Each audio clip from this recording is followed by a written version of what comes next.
ኢትዮጵያውያን ከዚህ ምርጫ ማግስት ማንሳት የሚያነሱ ተደጋጋሚ ጥያቄ እዚህ ሀገር ውስጥ ያሉ ግጭቶች የሚፈቱበትና ሰላምና መረጋጋት የሚመጣበትን ነው።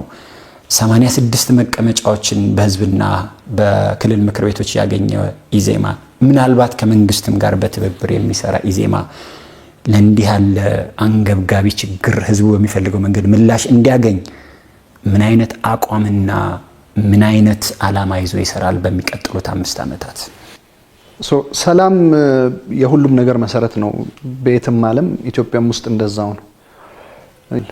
ብዙ ተቾች የሚያቀርቡት ኢዜማ ተባበራለሁ ይላል እንጂ የመተባበር ሳይሆን የመጣመር ድርጊት ነው እየፈጸመ ያለው ነውና ዲማርኬሽኑ ወይም ደግሞ ድንበሩ የቱ ጋር ነው የእናንተ ከመንግስት ጋር መተባበር? ይሄ አሁን ከመንግስት ጋር እና ከሌሎች ፓርቲዎችም ጋር አክቹአሊ ኢትስ ኖት ኦንሊ ከመንግስት ጋር አዘ ፓርቲም ከሌሎች ፓርቲዎች ጋር የምንሰራው ነገር አቅደን ካልኩሌት አድርገን ስትራቴጂካሊ አስበን የሰራነው ነገር ነው። ራንደምሊ የወሰንነው ውሳኔ አይደለም። ግንኙነታችሁ ብዙ ከብልጽግና ፓርቲ ነው እንጂ ከሌሎች ጋር እንዲህ አይነት ትብብር ሲኖርም ከብዙ ፓርቲዎች ጋር አለን። በዚህ ምርጫ ላይ ኢዜማ ባሸነፈባቸው በደቡብ ክልል ላይ ካሸነፋቸው 4 መቀመጫዎች በስተቀር ብልጽግናን ራሱን ካሸነፈባቸው በሌሎች ብልጽግና አልተወዳደረባቸውምና እነዚህ መቀመጫዎች ብልጽግና ፓርቲ የወጣባቸውና ኢዜማ እንዲያሸንፍባቸው ተትተው ኢዜማ ያሸነፈባቸው ናቸው የሚል ጥያቄ ለሚያቀርቡ ሰዎች ምንድን ነው የእርሶ ምላሽ? እቺ ናሬሽን አይተናታል። ሶሻል ሚዲያ ላይ የተወሰኑ ሰዎች የጎነጎኗት ናሬሽን ነች፣ ናሬቲቭ ነች። እውነታውም ያሸነፋችሁት በብዙዎቹ ብልጽግና ፓርቲ የተሳተፈበት ነው። ከ13ቱ ወንበሮች 4ቱ ላይ ካሸነፍናቸው ውስጥ ብልጽግና ፓርቲ ተወዳድሮ ብልጽግናን አሸንፈን ነው ወንበሮቹን ያገኘነው። በሌሎቹ ጋር ከሌሎቹ ተፎካካሪ ፓርቲዎች ጋር ተወዳድረን ያገኘነው ውጤት ነው። ከዚህ ውጤት ጋር በተያያዘ የሚነሳው ጥያቄ በተመለከተ አዲስ አበባ ላይ ነው። ምክንያቱም ኢዜማ በተለያዩ ጊዜያቶች የብዙ ሰው መረዳት ከፍተኛ የሆነ ቅቡልነትና ተጽዕኖ ያለው አዲስ አበባ ላይ ነው ተብሎ ይታሰባል። አዲስ አበባ ውስጥ ከ134 መቀመጫዎች ኢዜማ ያሸነፈው በ8 ብቻ ነው እና አዲስ አበባ ላይ ያላችሁ ተጽዕኖና ተቀባይነት የቱ ጋር ነው እና የት ገባ የሚል ጥያቄ አለ። ክሌም አድርገን አናቅም። እንደ ኢዜማ የተሻለ ተቀባይነት ያለን አዲስ አበባ ነው ብለን አውርተን አናቅም። የህዝብ እንኳን አይደለም አክቹአሊ የሰዎች አሳምፕሽን እንደዛ ሊሆን ይችላል ወይ ሊመስላቸው ይችላል።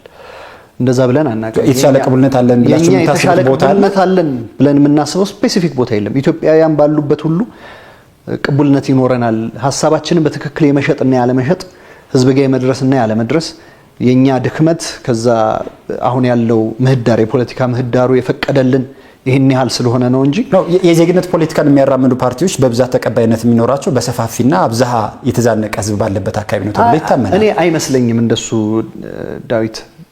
የኢትዮጵያ ዜጎች ለማህበራዊ ፍትህ ኢዜማ ወደ ምርጫ ሲገባ ምን አቅደው ገባ እና ምን አገኘ? በጣም ጥሩ ጥያቄ ነው። ኢዜማ እንደምታውቀው በምርጫ ፖለቲካ ስልጣን መያዝ ይቻላል በኢትዮጵያ ውስጥ እና ብቸኛው መንገድ እሱ መሆን አለበት ብሎ የሚያምን ፓርቲ ነው። በዚህኛው ምርጫም ስንገባ ማንኛውም ፖለቲካ ፓርቲ ወይም ደግሞ አንድ ትልቅ ኢትዮጵያ ውስጥ ተፎካካሪ የሚባል ፖለቲካ ፓርቲ አቅዶ እንደሚገባው በምርጫው ማሸነፍን ታርጌት አድርገን ነው ይዘን የገባ ነው። እንደምታውቀው ኢዜማ የተዋቀረው ከታች ወደ ላይ ባለ መዋቅር ነው። በምርጫ ክልል ደረጃ የተዋቀረ ፓርቲ ነው። ስለዚህ በእያንዳንዱ ምርጫ ክልል ለማሸነፍ መስራት አለብን ብለን ነው ተነስተን የገባ ነው። ነገር ግን እሱን ስናደርግ ምርጫው በኢትዮጵያ ፖለቲካ ታሪክ ውስጥ ዲሞክራሲያዊ ሙሉ በሙሉ ዲሞክራሲያዊ፣ ፍትሃዊ፣ ነፃ፣ ገለልተኛ የሚባል ምርጫ አድርገን ስለማናቅ ይሄኛው ምርጫ ከነሱ ከዚህ በፊት ከነበሩት ምርጫዎች የተሻለ ሊሆን ቢችልም ሙሉ በሙሉ ዲሞክራሲያዊ፣ ፍትሃዊ ይሆናል የሚል ተላላነት ስላልነበረን ከነ ቻሌንጆቹም በዚህ ምርጫ ውስጥ እንሳተፍ፣ የመንግስት ስልጣን ለመያዝ በምርጫ እንስራ። ቢያንስ ባለፈው ከዚህ በፊት በነበረው በ6ኛው ምርጫ ካስመዘገብነው ውጤት የተሻለ ውጤት ለማስመዝገብ እቅደን ነው እየሰራ ነው። የተሻለ ውጤት ከአሁን ቀደም ምንም አይነት መቀመጫ ካላገኛችሁበት የ2013 ምርጫ የተሻለ ማግኘት ነው ወይስ አብላጫ ድምፅ አግኝቶ መንግስት ለመመስረት የሚያስችል ውጤት ማግኘት ነበር አቅዳቸው የገባችሁት? በባለፈው ምርጫ ምንም አላገኘንም አይደለም። 4 የፓርላማ መቀመጫዎች ነበሩን። የክልል ምክር ቤትም በተመሳሳይ ወንበሮች ነበሩ፣ በጣም ጥቂት። ምርጫ ለኛ ሂደት ነው ብለን ነው የምንወስደው። ኢትስ አ ፕሮሰስ ኢቨንት አይደለም፣ በአንድ ጊዜ ክስተት ነገር አይደለም ምርጫ የሚባለው ነገር እና ፕሮሰስ ስለሆነ እና ደግሞ ዲሞክራሲ የሚባለው ነገር ለመገንባት ረጅም ጊዜ እንደሚወስድ ስለምናውቅ ትሩ ታይም ያን ዲሞክራሲ እንገነባለን ብለን የገባ ነው። ልክ ምርጫ ውስጥ የሚገባ ማንኛውም አካል በተለይ በምርጫ ክልል ደረጃ አሸንፋለሁ ብሎ ነው የሚገባው። ኢዜማም በተሳተፍንባቸው የምርጫ ክልሎች እናሸንፋለን ብለን የገባ ነው።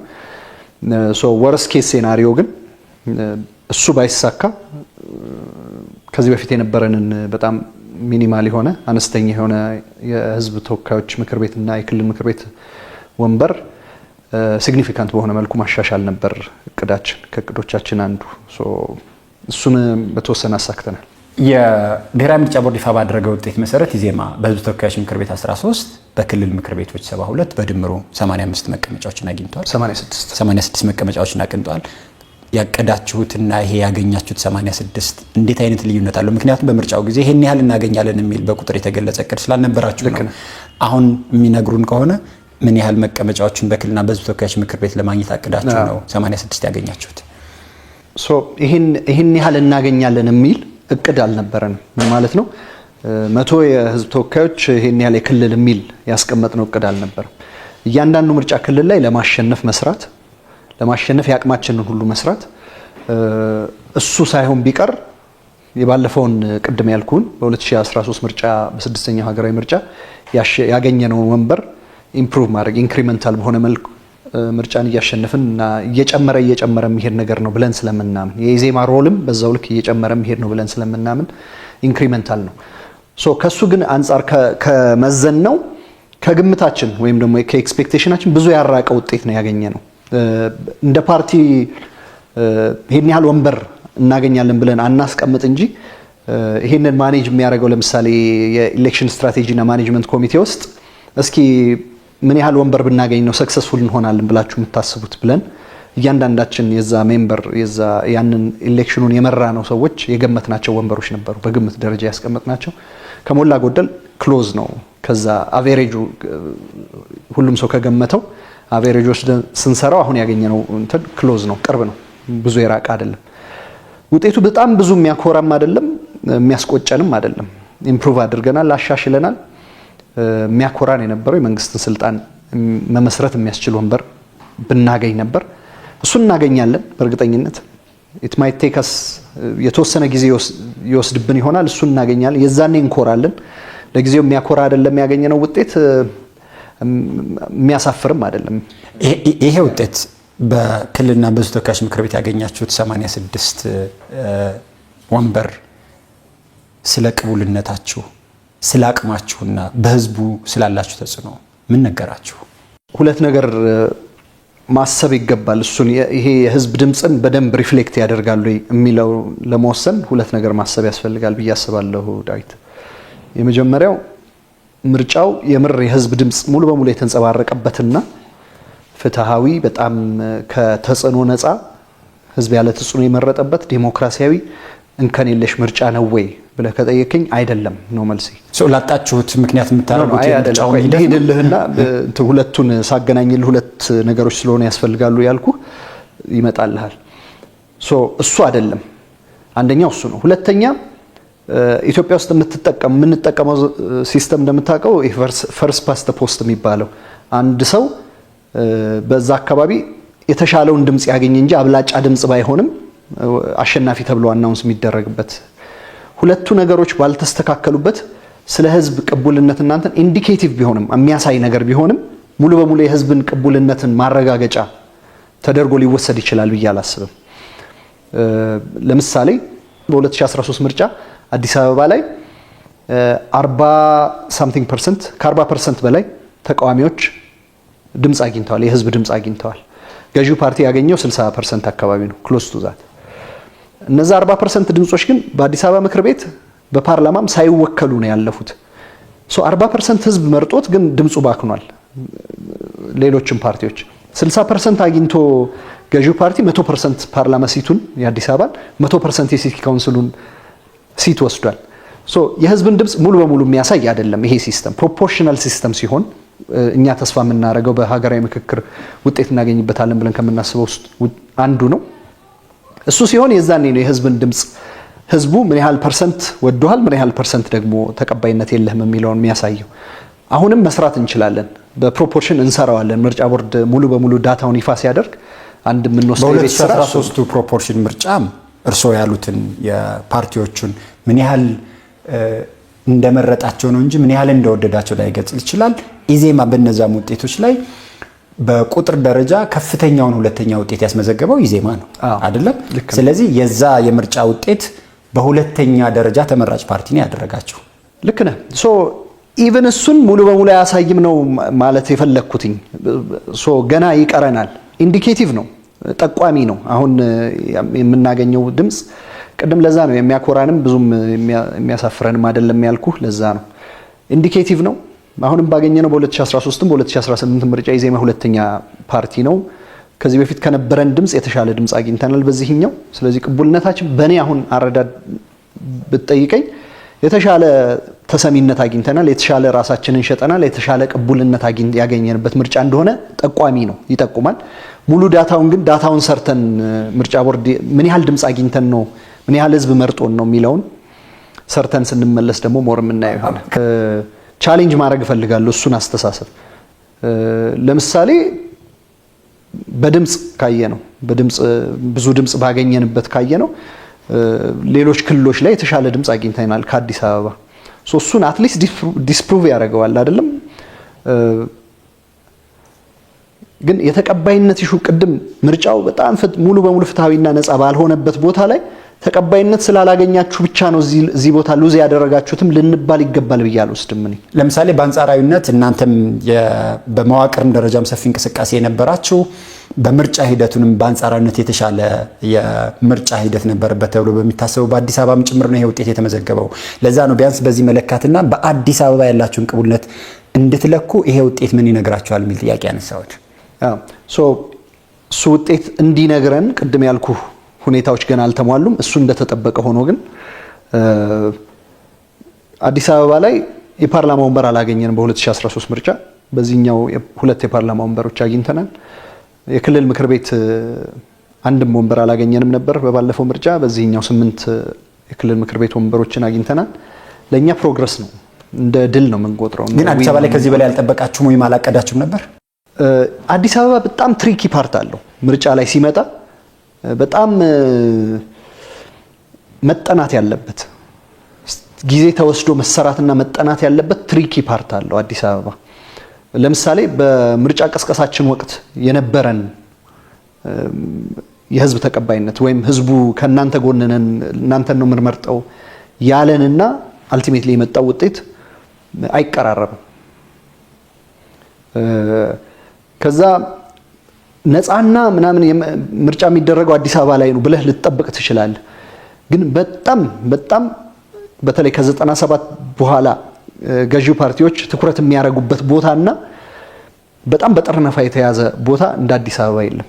ሌሎች ክልሎች ከዚህ የተሻለ ብዙ ክልሎች አንዳንዶቹ ከአዲስ አበባ የሚባሱ አሉ፣ ግን ብዙ ክልሎች ከአዲስ አበባ የተሻለ ነፃነት ያለባቸው ክልሎች ሆነው አግኝተናቸዋል። ስለዚህ አዲስ አበባ ላይ ላገኛችሁት ውጤት የናንተን ተግባር የናንተ እንቅስቃሴ የናንተ ህዝቡን የማሳመን አቅምን ማነስ ነው ምክንያት የምታደርጉት? ህዝቡ ተጠርንፎ ገዢውን ፓርቲ እንዲመር ተደርጓል የሚል ምክንያት ነው እያቀረባችሁ ያላችሁት? ሁሉም ነው። a combination of things። የበለጠውን ድርሻ የሚወስዳለ ማስላት ይጠበቅብኛል። በምን እንደሚሰላ ለጊዜው ስላልታየ ግን ማስላት ይጠበቃል። ግን የሁሉም ድርሻ አለበት። የጥርነፋው ውጤት አለ፣ የኛ ድክመት አለ። የቅስቀሳ ስትራቴጂያችን ምናልባት ማየት ይኖርብናል፣ እንደገና መከለስ ይኖርብናል። የህዝቡ የተሳትፎ ንቃት ደረጃ አለ። እነዚህ ሁሉ ኮምባይንድ ሆነው ነው ይሄ ውጤት የተመዘገበው። አዲስ አበባ ላይ ብቻ ሳይሆን አክቹአሊ ይሄ ግን በመላው ሀገሪቱ። የብዙ ሰው ጥያቄ ቅድም እንዳልከው በድምጽ ብዛት በህዝብ ተቀባይነትም በትልቅነትም ኢዜማ ሁለተኛው ፓርቲ ነው እዚህ ሀገር ላይ። እሱን ያስመሰከርንበት ውጤት ነው። እስከዛሬ በሬቶሪክ ስንለው ሊለካ በማይችል መልኩ ስንገልጸው ቆይተናል። አሁን በሚለካ መልኩ አረጋግጠነዋል። እሱ ገዢው ፓርቲ በዚህኛው ምርጫ የተለየ ያደረገው አንድ ነገር ነበር።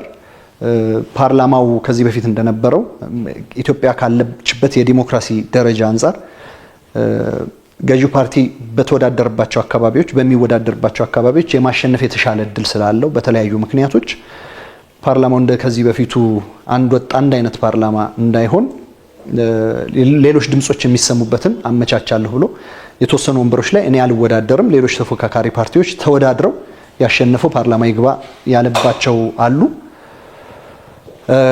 ከሱ ውስጥ ኢዜማ ያሸነፋቸው ወንበሮች አሉ። ኢዜማ የተሸነፈባቸው በሌሎች ተፎካካሪ ፓርቲዎች ደግሞ የተሸነፍንባቸው ወንበሮች አሉ።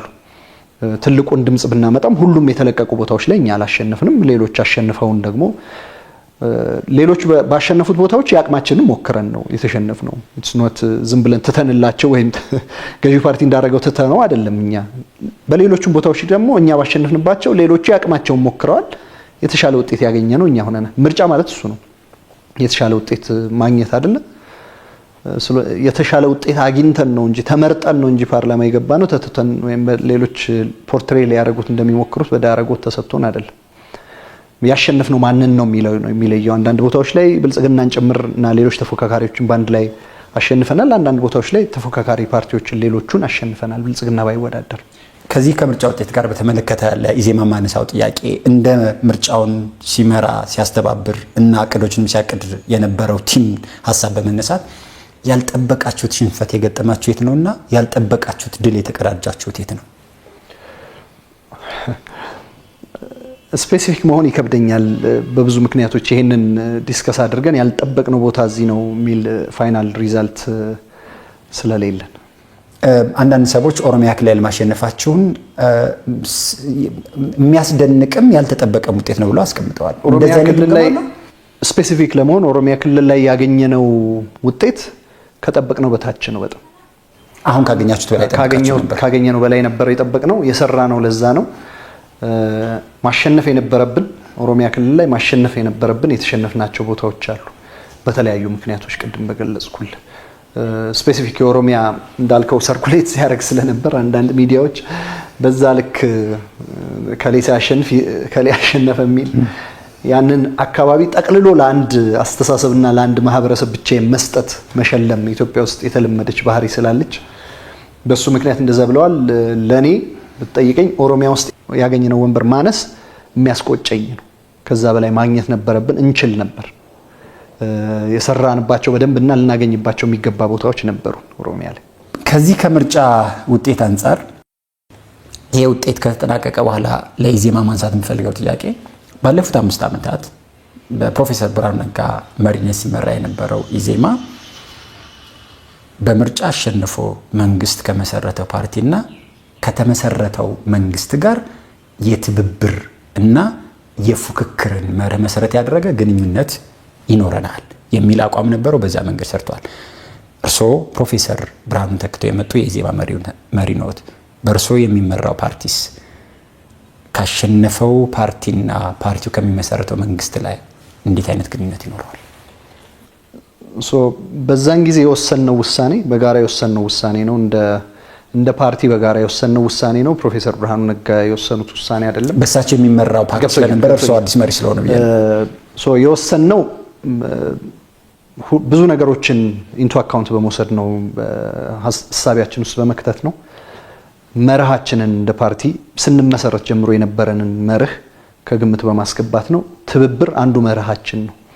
እንደ ኢትዮጵያ ያለ ብዝሃ ማንነት ያለበት ሀገር፣ እንደ ኢትዮጵያ ያለ ቀደምት ታሪክ ኖሮት አሁን ግን ወደ ኋላ የቀረ ሀገር አሁን ባለው የዓለም ፖለቲካ ውስጥ ሰርቫይቭ ሊያደርግ የሚችለው ሁላችንም ተባብረን በጋራ ከሰራን ብቻ ነው ብለን በጽኑ እናምናለን። ከብዙ ፓርቲዎች ጋር በጣም በርካታ ንግግሮች አሉን።